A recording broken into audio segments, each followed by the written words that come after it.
Imagine you're holding 2 pizzas, right? When you roll back, you're going to plant those hands on the mat, bring your feet over, stand up. What this does is I can watch here, and you know your head's just not an issue. You're rolling over your shoulders instead of your head. And everybody get 2 sections here and watch squat down so you can see kind of level with the mat. What you can do with this is instruct that your clients start pushing sooner, and at some point you'll see that their head is no longer passing below the surface of the mat. At that point, they're safe to do it on level ground, because I know they wouldn't even touch the mat. You might get a little contact, but you're going to see this, and see how now I'm elevating as I'm contacting them, so I know now that person's getting enough weight on their hands that they're not rolling over their head like that. Does that make sense? Yep. Good. All right, why don't we go through this all once.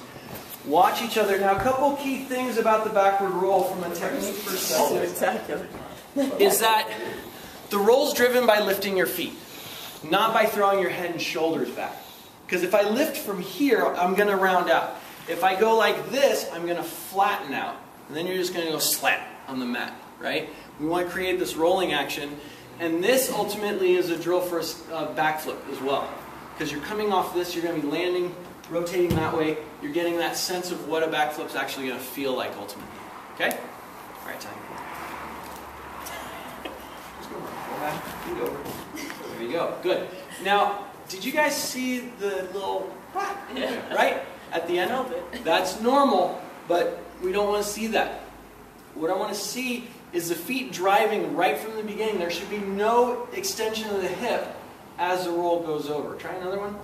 At that back end, are we pushing out through our hands? Yeah, it's all driven. So your legs drive over to get it going to that position, and then your hands push up to continue the motion. So think from here, you're driving your feet over the top aggressively. There you go. Excellent.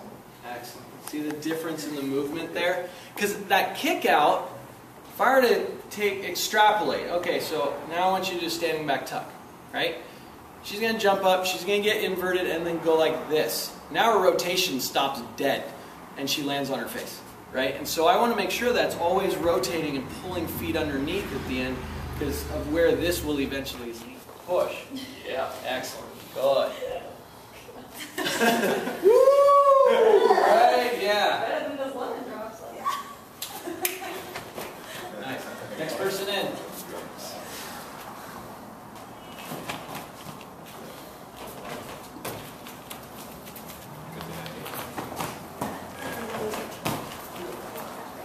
And again, if you start to feel the least bit queasy, step aside. Don't try to push through that.